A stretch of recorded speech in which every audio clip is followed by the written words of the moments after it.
Less than 24 hours until Election Day, Vice President Kamala Harris and former President Trump storming ahead at full speed in the final hours of their campaigns on a battleground blitz to make their closing arguments to voters. Strategy important here, of course, and Trump choosing to rally in North Carolina, Michigan, and Pennsylvania today, while Harris is focusing solely on Pennsylvania. The Keystone State could prove to be just that when all the votes are tallied. A keystone in this race. Winning it, likely sending either candidate to the White House. Eyewitness News reporter Josh Einiger standing by for us in Philadelphia. But we want to start with Phil Taitt, live in Midtown with the latest on this really tight race. Phil?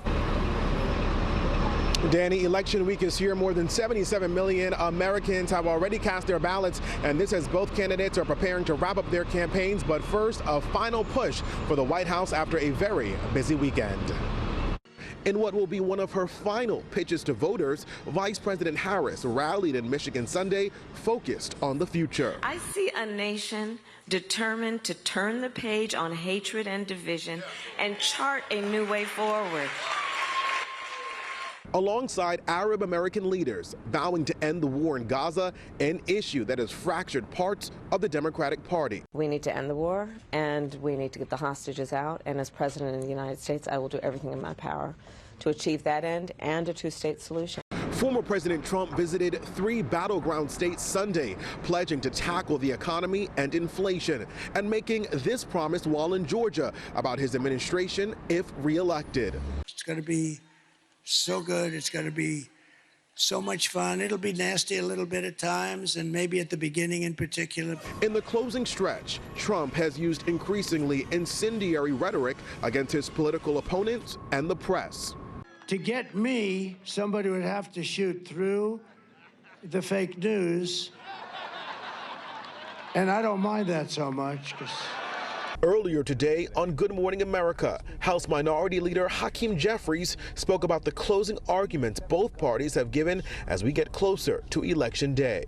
Vice President Harris is closing strong. She's closing with a positive vision. She is going to bring people together. The other side is trying to tear us apart. And you think about the closing week that the other side has had, from the hate fest at Madison Square Garden to threatening to repeal and displace millions of people from the Affordable Care Act, as well as the violent and the vile and the vicious rhetoric. Doesn't seem to me that that's a strong closing argument.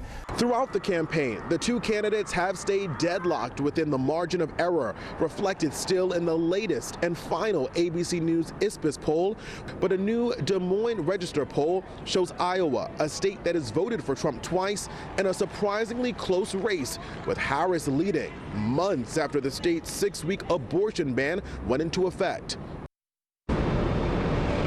And as the candidates make their final pitch to voters, former President Donald Trump casting doubt on the vote and also bringing up past grievances, the 2020 election. We're live outside of Trump Tower this morning. I'm Phil Taitt, Channel 7 Eyewitness News.